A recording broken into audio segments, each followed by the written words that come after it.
Hello, I'm Lily Price. And I'm John Sklar. Today on the Badger Report, we'll catch you up on a busy weekend in Madison and across the country.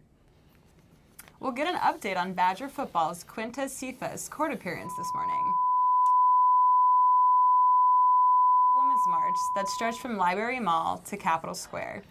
And why 70,000 people gather in Madison over some cattle in hopes of winning an award.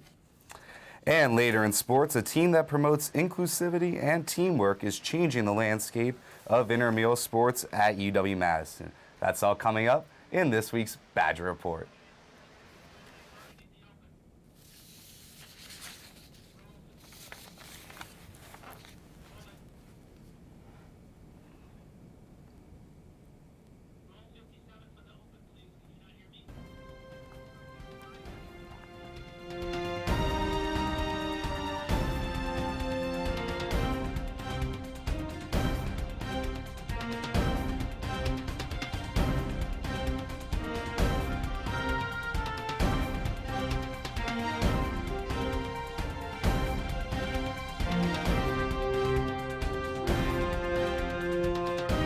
From Vilas Hall on the UW-Madison campus, this is the Badger Report.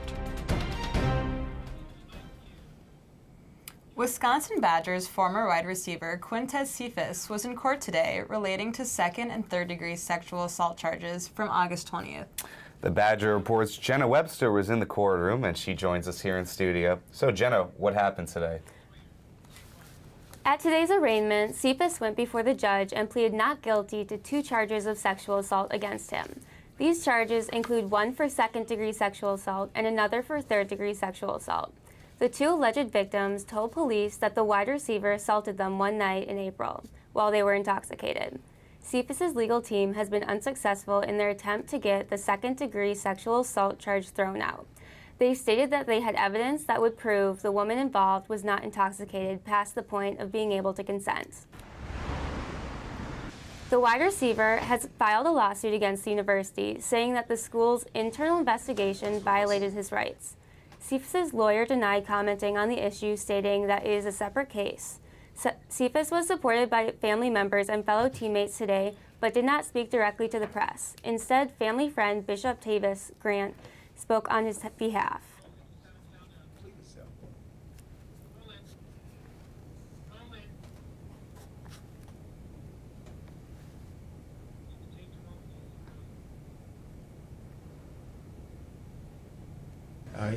He's a phenomenal athlete, has a great earning potential, and the only way that he can get back to the field clear of all of these charges is for this process to complete itself. Cephas is due back to court in 30 days as his legal team needs more time to look at new evidence. And Jenna, as you mentioned in the piece, there were some Badger players there to support Cephas in court. Yes, Dakota Dixon, the senior safety, was at the court supporting his teammate. Thanks, Jenna. We'll be giving you updates online and on our website. Chicago police officer Jason Van Dyke will be sentenced at the end of the month after being found guilty of second-degree murder for the 2014 fatal shooting of 17-year-old Laquan McDonald. Van Dyke shot McDonald 16 times just seconds after arriving on the scene 4 years ago. He claimed he feared for his life because the 17-year-old had a knife. Van Dyke was also found guilty in all 16 counts of aggravated battery with a firearm, 1 for each shot. He'll be serving anywhere between 6 to 15 years behind bars.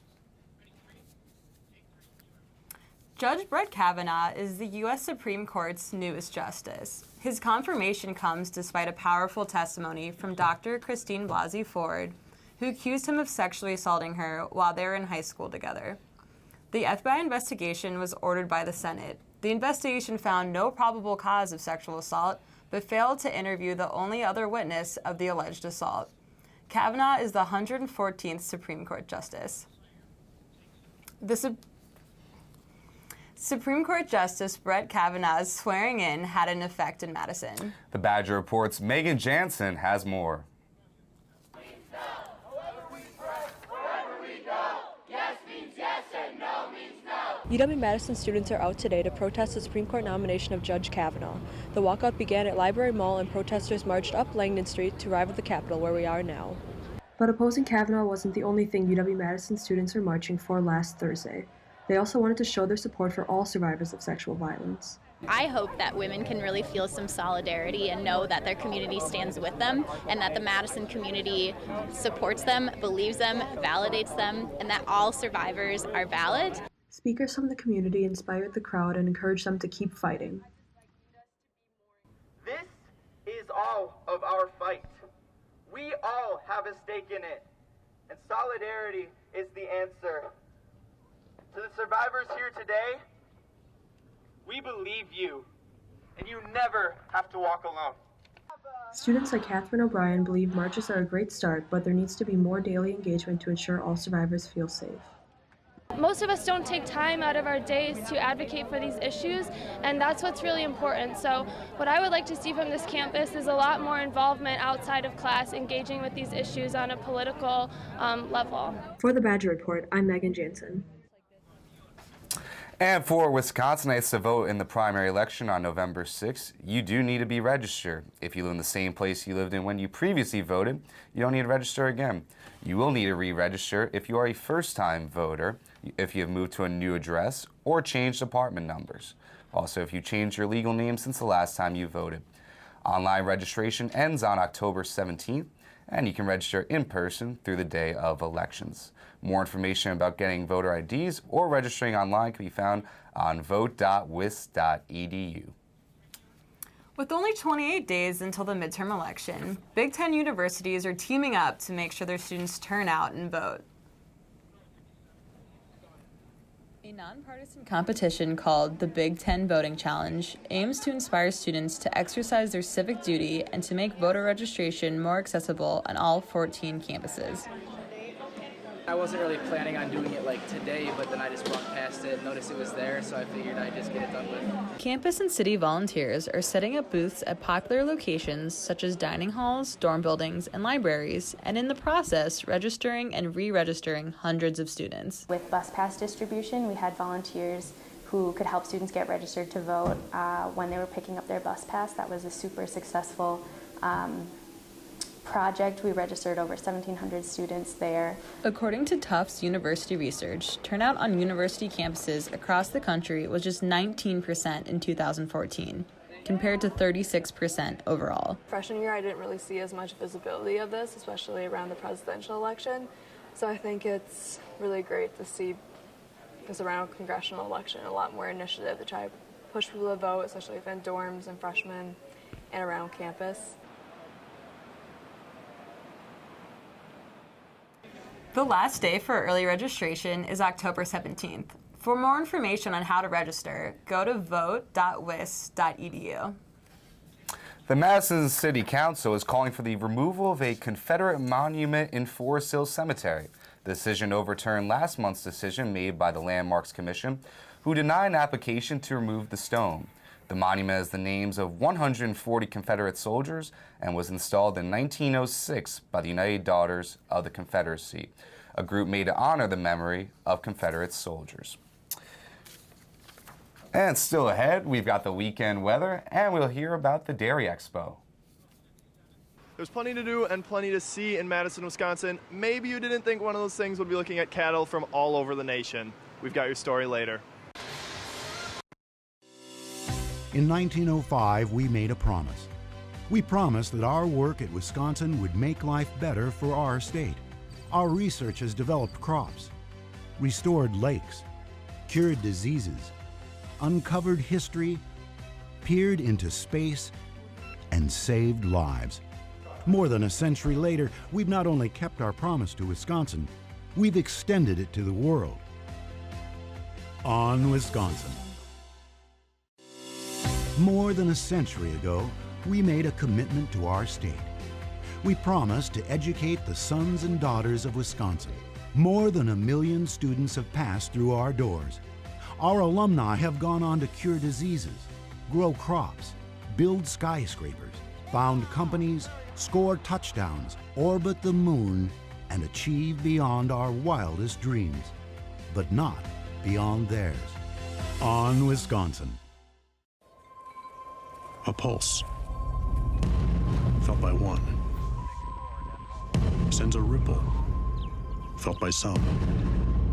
A shiver, felt by many, until it amplifies, magnifies into a tremor that electrifies. Badgers everywhere, moving as one, tilting the world on its axis. At the turn of the last century, we made a promise to our state. We promised that we would not rest until we made life better for Wisconsin.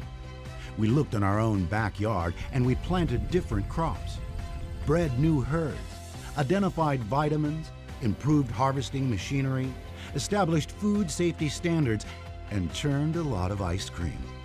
We haven't stopped working to make life better for our state and the world. On Wisconsin.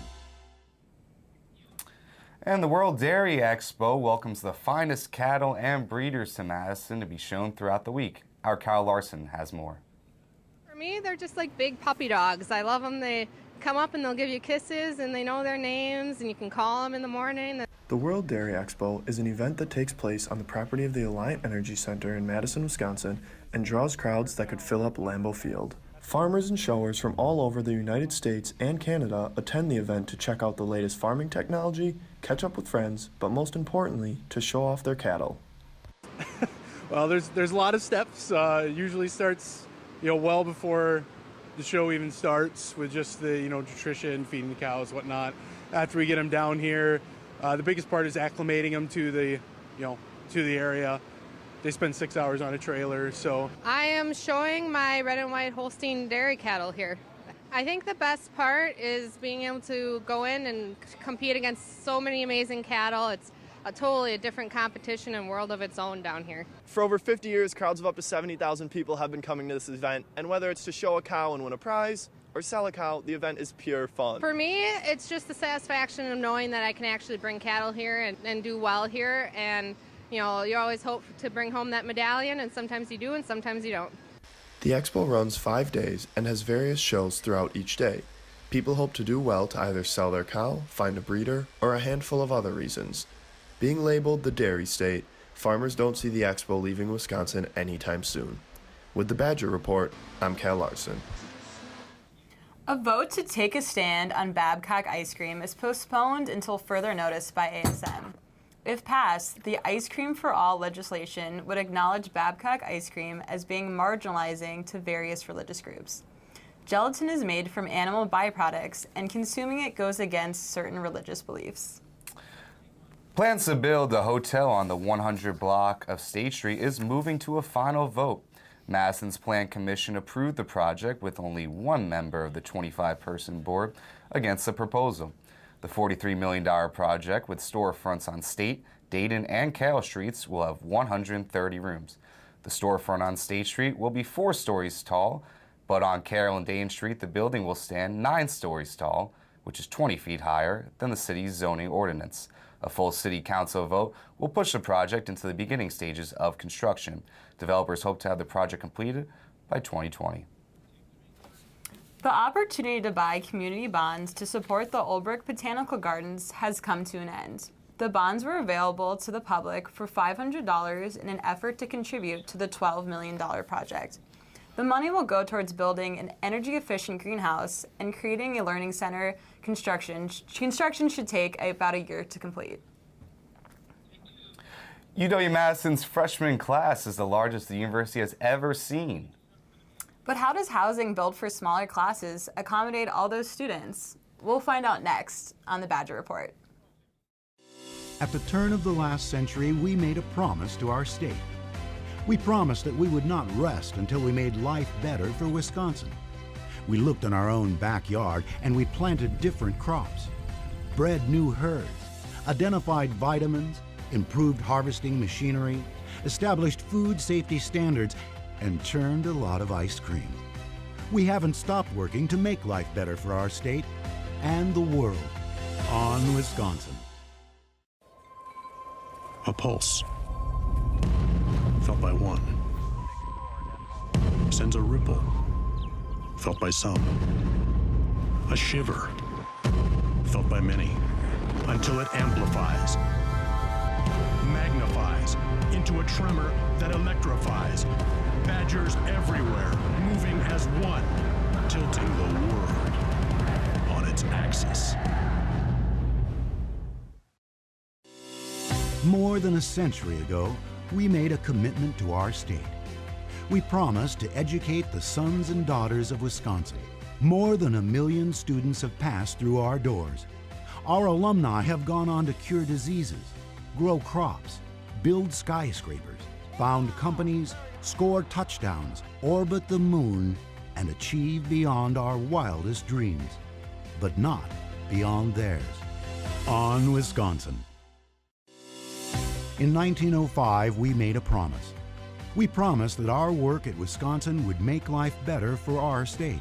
Our research has developed crops, restored lakes, cured diseases, uncovered history, peered into space, and saved lives. More than a century later, we've not only kept our promise to Wisconsin, we've extended it to the world. On Wisconsin. The 2018 fall semester at the University of Wisconsin is in full swing, and freshman enrollment is the highest it's ever been. Because of limited dorm availability, the university has resorted to expanded housing to accommodate new students on campus. Residence hall common rooms are turned into living spaces. The Badger Report's Keith Bradley Hewitt has more. This year brought in 6,862 students. Of those, 92.5% chose to live in residence halls. This has resulted in 45 more students being placed in expanded housing than last year. Each year, the task of navigating the university's needs for expanded housing falls to the Division of University Housing. So this year, yeah, we did increase our expanded housing spaces a little bit. It fluctuates from year to year depending on how many students we have coming in and different populations and that coming in. But we added about 30 expanded housing spaces this year. Behind me we have Celery Hall, which is one of the majority freshman residence halls that's experiencing expanded housing. Some of the other residence halls that have experienced expanded housing include Whitty Hall and Smith Hall. In some cases, it's not just first years in these halls that are affected by expanded housing, but house fellows too. I do have more residents this year. So last year I think I had about 52 residents, and this year I have about 55 or 56. And the same is for the other side. The other side used to have like 48 residents, and now they have about 52. So it creates a little bit more work for us. According to the Division of University Housing, early completion of some renovations in Whitty Hall has allowed for more students to find a more permanent space to live. Continued renovations may free up more space for expanded housing in the future. For the Badger Report, I'm Keith Bradley Hewitt. Thanks, Keith. Next on the Badger Report, we're going to the Badger Report's own Desai to see what's been going on with these temperature changes. Thanks, Lily. It's been humid and rainy these past few days, but Madison is finally going to chill out. Today, we're looking at a cloudy day, with temperatures peaking at 46 degrees and lows at 32. Looking ahead to the next 3 days, tomorrow will be a lot like today. Mostly cloudy with a high of 43, and tomorrow night will be chilly in the lower 30s. Saturday will mostly be sunny during the day with a high of 51 degrees and a low of 37. Light showers are expected late Saturday night and extending into Sunday morning, with the showers continuing for the rest of that day. So, those clouds will be staying with us for the next week. Wear layers, bring a rain jacket, and enjoy the changing of the seasons. Back to you. Thanks, Ellen. So, looks like you'll need your coat out this weekend, a little chilly. Yeah, I'm ready to wear my sweaters. All right. Well, coming up after the break, Special Olympics teams up with UW-Madison to create a league made for all abilities. Find out what it's all about on the other side of the break. This right here is the closet we were in. That was the only thing left of the house. The only thing. Red Cross helped us, and they literally got us back on our feet. Huge outpouring of love just going, people care. We didn't come out of there saying, wow, we lost everything. We came out of there hugging each other, glad that we were okay.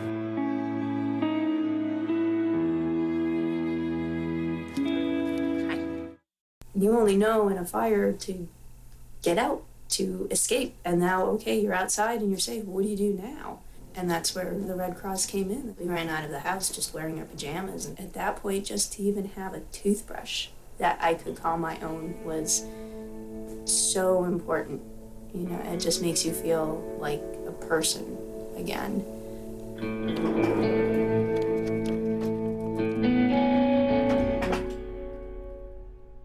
I thought Red Cross does Katrina. They don't help single moms. What happened to our house last year about your birthday? It flooded and the water flooded out. Yeah. The Red Cross arranged the hotel for us. They gave me that break, that leverage to be able to get it together and take care of them, you know? I feel like we've come full circle. Like that. This is how I'll do it. There you go. I thought I'd start the video by showing you the apartment building where the fire was. When things like this happen, I think you find a new perspective on life. Red Cross put us in a hotel, so we were able to stay together. We're strong, and if we overcame that, or if we can overcome that, we can overcome anything, so.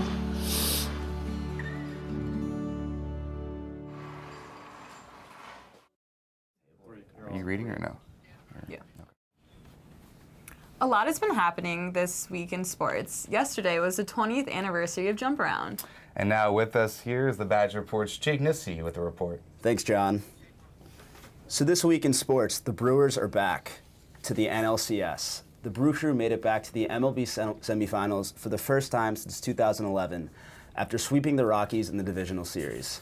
The series will start in Miller Park on Friday, with the game scheduled for 7:09 p.m. The Brewers will host the Dodgers again Saturday before playing the potential next 3 games in Los Angeles. But the Brewers weren't the only team in Dairyland to do well this week. The Badgers football team squashed a winless Nebraska team at Camp Randall Saturday night to move to 4-1 on the year, keeping the Freedom Trophy in Madison for the 5th year since its introduction in 2014. The Badgers came into the game off a bye week, ready to get back into the national playoff conversation, and Saturday was a good first step. Wisconsin dominated on the ground to the tune of 221 rushing yards from running back Jonathan Taylor. Still, the defense allowed 407 passing yards to a weak Huskers team. That'll need to be fixed before this Saturday when the Badgers travel to Ann Arbor to play number 12 Michigan. But not every football team in Wisconsin was successful this weekend. The Packers fell 23-31 to the Detroit Lions, despite passing touchdowns from Aaron Rodgers. The Pack will host a depleted 49er squad Monday night as it looks for its 3rd win of the season. So football season is in full swing, and everyone's paying attention to the standings. But here at UW-Madison, a group of students and Special Olympics athletes are more concerned with having fun playing the game. The Badger Report's Brandon Fishman has a story of a local league with the goal of bringing people together. Team on 3, 1, 2, 3. Now in its 2nd year on campus, Unified Sports works to create a level playing field for athletes and student volunteers alike. With the help of UW Recreational Sports, this arm of Special Olympics has formed a flag football league that promotes social inclusion of students and community members with intellectual disabilities. The program also highlights strengths rather than differences, something that Aisling Davern witnesses each week. Everyone can participate, even if you have a different ability. That doesn't mean it's bad or anything. You're just all on an even playing field. The Football League features 6 teams of about 10 members. Unified Sports will also host volleyball and basketball leagues to hopefully foster these connections. We didn't know each other last year, and then we met each other through Special Olympics, and then we've bowled together, we've done lots of things together in the off-season too. Student volunteer Natalie Statz says that the moment everyone steps onto the field, they feel welcome, regardless of who they are. You don't need to be skilled in football or anything. It's really just a supportive environment and have fun. Yeah, that's the main thing. And meet other people. Yeah. Mushet may have said it best. For athletes and volunteers alike, it's about building meaningful friendships and having a ball. For the Badger Report, I'm Brandon Fishman. Thanks, Brandon. The league playoffs will begin October 28th at 6:30 at the Near West Fields, and you can be sure that'll be a great experience for everyone involved. All right, Jake. Very good story there by Brandon. Badgers, Wolverines this weekend. Any thoughts? I think it's going to go down to the wire. It's definitely going to be a close one. Tough conference game, and the Badgers are going to have to bring their best. All right. It'll be 6:30 Central on Saturday. Jake, thank you so much. Thanks, John. And we'll be right back. In 1905, we made a promise. We promised that our work at Wisconsin would make life better for our state. Our research has developed crops, restored lakes, cured diseases, uncovered history, peered into space, and saved lives. More than a century later, we've not only kept our promise to Wisconsin, we've extended it to the world. On Wisconsin. More than a century ago, we made a commitment to our state. We promised to educate the sons and daughters of Wisconsin. More than 1 million students have passed through our doors. Our alumni have gone on to cure diseases, grow crops, build skyscrapers, found companies, score touchdowns, orbit the moon, and achieve beyond our wildest dreams, but not beyond theirs. On Wisconsin. A pulse, felt by one, sends a ripple, felt by some. A shiver, felt by many, until it amplifies, magnifies into a tremor that electrifies. Badgers everywhere, moving as one, tilting the world on its axis. At the turn of the last century, we made a promise to our state. We promised that we would not rest until we made life better for Wisconsin.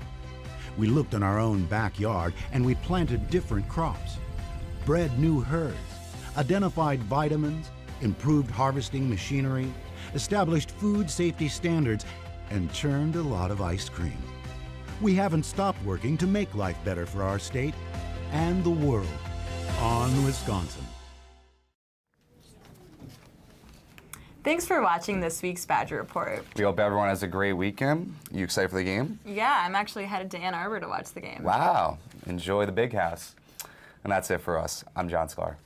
I'm Lily Price.